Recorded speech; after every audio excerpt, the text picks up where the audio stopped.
By the time you guys are having fun watching the men doing these women, Mr. Balthazar, sexual performances, okay? Elon Musk is thinking how to get people to Mars, planet Mars, with SpaceX. That is his concern. As he's sleeping or as he's walking, he's thinking. He's working how to make human people to get there in the space.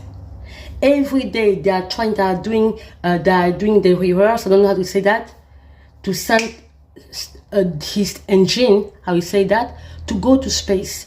You in Africa, you are busy to watch Mr. Balthazar adulterous life. You are commenting about a man who is definitely mentally dysfunctional, unstable, because doing that he's definitely unstable mentally.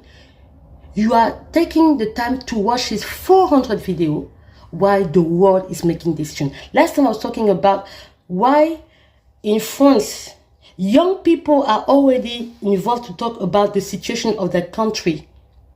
You are dancing in Africa. You are doing the dance challenge in TikTok and everything. Why people are making decision now? You in Africa, you are talking about Mr. Balthazar. You are watching Mr. Balthazar sex tape, and you are imitating him how he did these women. I don't know what to say anymore. That's why I say that the mindset is not there yet. It's going to take a long time for us to change. Because if for you, you can take time to discuss for hours and imitate that man in challenges to show the low aspect of the human. Because yeah, sexual intercourse is not nice to look. You like it or not, it's reality. It's not something that you like to see unless you are dysfunctional. What you do, that's why people do it in closed door. And he's a married man, okay? And he said that he doesn't even, he said that you who are talking, he talked to you already. What else do you want? He said that it's not punished in his country. Adultery is not punished. And he said that all these women were okay with being recorded. All these women were okay to sleep with him. They all came because the rumor was that he has a good D and he's doing it very good. They want to try also. They want to have their own experience. But when women cheat, this is very special. Men are offended. This is the other thing of that. Men are offended to the point where they scream, they jump in the air, they fly, they fall, they jump back, they rebound, forgetting that they are the ones who are doing worse than that. But anyway, okay, I don't say that either of them are good. Both of them bad. Cheaters are bad, period. If you are married to someone, you make decision to be with that person. So don't go after other women outside. This is not right. You made the decision to be with that person. You actually chose that woman, or you actually chose that man among the other one that you have. The person that you pick, you chose, you elevate her, you married her, or you married him. Then what is it that you're going outside, sleeping outside with other people or cheating with other people? Leave these people alone. Work on your marriage, okay? Give single or divorced women space. If you are married, if you are not happy in your marriage, you leave, period. You divorce, period. Don't go after other women, other men who are trying to live their life, steal the energy, steal the happiness for you to be happy in your marriage, to feed your marriage with the other person energy that you are going to now drain because of your life, whatever, your presence, I don't know, your present, your gift. No. When you have made a choice to marry someone, and then you put that person public that this is the woman of my life, this is the man of my life, so don't go after other women, okay? Or other men. I think it was in a way wrong. women and a man, King Solomon named Balthazar, were wrong. But another thing that I want to mention here, okay, besides the fact that people are talking about more important things, but in Africa, we're talking about sex because we are so obsessed with sex, obviously. But I'm thinking about women, African women. This is another situation that I've been talking about. You women, we African women, the moment we get married, it's like the end of the world. It's very sad because if Mr. Balthazar said is true when he said that there were unhappy women in their marriage, that's why they came to him.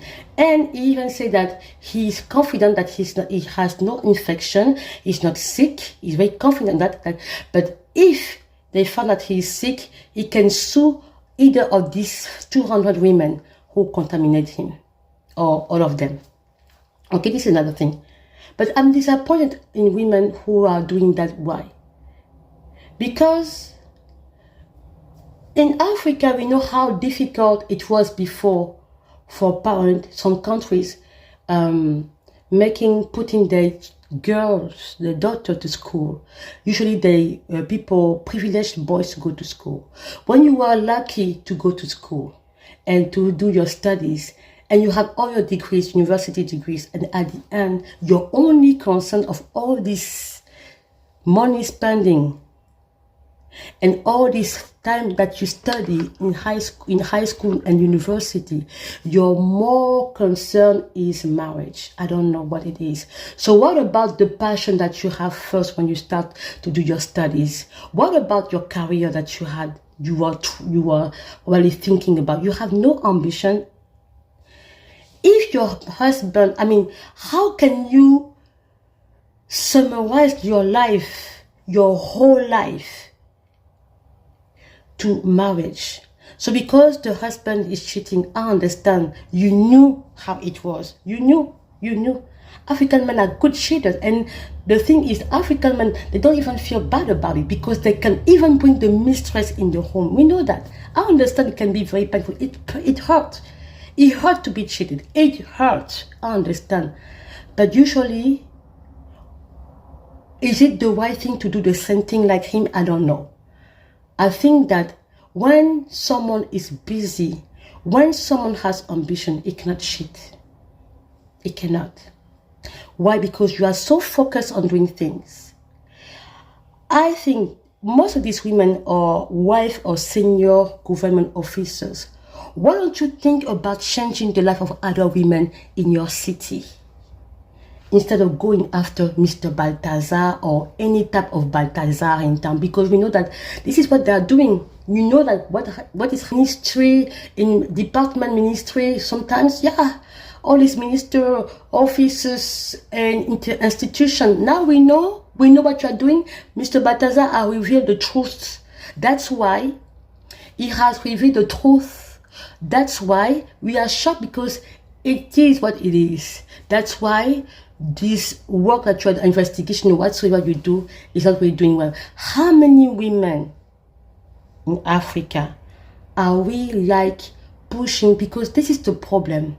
African people, we don't have the love thy neighbors that God asks in the Bible. We don't have it. I usually say that white people have the love thy neighbor. I say that and I repeat it again. Why? Because white people in general, they do everything to think about their country, to change their country. You are thinking in the same, you are sleeping in bed, the same amount of time that Elon Musk is sleeping in bed, you also is sleeping in bed, you are sleeping in bed. What your thought is, how can I hit that girl? Most of you, or how can I make my husband pay for what he did to me? Elon Musk is thinking, how can I send the human in? That's what they are doing. I will show you a woman. She's the chief behind Donald Trump campaign. You will see this one, because we African women, we need to learn from other women. Because what? It's not about marriage only. It's about our own accomplishment. And sometimes these men, when they marry us, sometimes not every time, sometimes these African men, when they marry us, the moment you are married, you are sitting at home, you don't do anything, you don't have any passion, you don't have anything to do around. Then you know what? Sometimes they say, okay, I'm bored, and I go. Sometimes, okay, and probably most of the time, but there are also good cheaters anyway. But look, other women in America, you see the mindset is different. The chief of Donald Trump campaign, the machine behind Donald Trump campaign was a woman. And she's not younger. She's a married woman who is submit to her husband, okay? And and her career doesn't stop here. Now Donald Trump picked her as a chief of staff of the White House. Yeah. I want to be like a woman. I want to be like this woman. I'm dreaming to have dreams. I'm dreaming to have ambition and do stuff for other women. You, wife of senior government officer, you drive in your big car. You women in high status in our countries in Africa. Most of you, few of you, but few women do like this kind of, but most of you in general, you see in town how people are struggling. How many of you will stop and talk to the people to know what they need? How many of you are married to minister government, official government, to tell my husband, think about the women of this, think about widows, think about orphans? How many of you, it's all about you to look good, to do your nail, to have your travel, to have a luxury brand? I will show you in the next video an example of woman who is thinking about her life, you're thinking about her country first. I will show you how in America, I don't like Kamala Harris, but at least you saw that this woman had political ambition. I don't ask every African woman to have political ambition or whatever, but what I'm saying is like, why as women, African women in our countries, we don't change our environment to the level where we are. We are always thinking about, I need to have children, I need to have a husband. This is not the end of the life, huh? This is not the purpose. The purpose of life is what you are, what God has called you to become. Okay? That's why many of these ladies married to ministers, married to senior government officials, they don't do much. They just think about traveling around the world, having the expensive luxury brands to wear and the nails, beauty, but they have drivers, so they have plenty of time. See how the country, the city is, people in the city are struggling. I'm sure that they went through some part of the area of the town where people are struggling. But are they even think about, I have a position like Esther, like Queen Esther. I have position so I can change at my level the life of these people. How many of these ladies really take time to invest, or it's not for a name, but really to be there for their people? I don't know. And you have your own ambition. You have studied. What about your studies? What about the thing that you were studying for? You don't have any ambition, I don't understand, really. This is a woman. This is the Donald Trump picked Susie Rice as first female White House chief staff, right? But who is this woman? She's the machine behind Donald Trump campaigns. They have done victories after victories. Yes, it's a woman. And she's not a young woman. She's married. This is what they do. For Susie and Chris, the job you did. Yep. Come, Susie. Come here. Come here, Susie. Chris. Come here, Chris. Then he called her husband. I think he's the husband of this woman. Let me tell you. The ice stain. We call it. She's coming. Look at her. See? She even go backward. She stand back to put her husband Susie in likes front. to stay in the background. She's not in the background.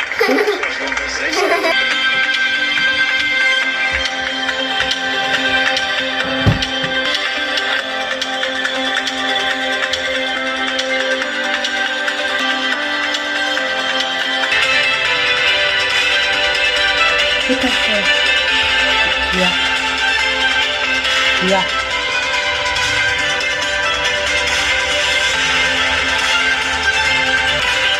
her husband. Look at her. Yeah.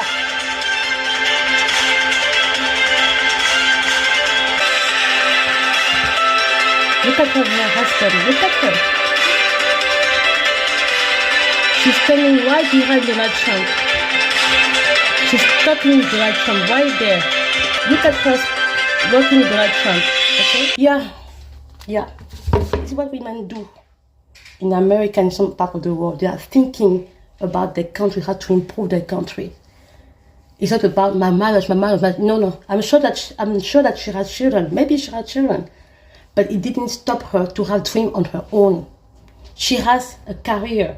She has a dream. Today, she's going to be the first female chief staff of the White House. She's the machine behind Donald Trump campaign. The people who made Donald Trump who he is in the way, it's that woman. And she's married. And you saw how he called her. She stayed back. She put her husband in front. She's submissive. I don't know. I don't think her husband is perfect. But I'm sure that her husband respects her. He will not even talk to her anyhow because he knows the value that she brings in their lives. I don't know how many of us we can really think like that. That it's not about marriage only. It's about who we are. They are our accomplishments who are all obsessed about marriage only. And they don't change. They don't want to change. Few of African women are changing the continent, are changing their countries, are changing their little city, are changing. It starts from your city, it starts from your capital city, your town, your country, and you can go international. But it's always, this is it. You go, and they're not the only one. Many women do that. Go office because I need to cheat. You see how we lower. And I'm sure that these women like that, they have degrees. But it's all about marriages. Because their life is, so when the husband disappoints them, I know it hurts. But find a way to bounce. Find a way to, if you don't like this marriage, if you feel that you are disrespected, and stop to live for the public eyes. Withdraw yourself and do something. You can leave this marriage. You don't have to stay there. There is a lot to do. Because the day when you close your eyes, when people will talk about you, they will say, she did it, she did this, she did. It will be a pleasure for the children to hear what you did. No, it's always about marriage. But you saw it. You saw Michelle Obama. Even I'm not a Michelle Obama fan. But you saw that even after they left the White House, she still work on her side. She is doing the job she did. Okay? You have different type of women, or first ladies or women. I don't know how to say that. There are those who are very quiet. But you see a person like Melania Trump. She's quiet, but you can tell that she's the stronghold of Donald Trump.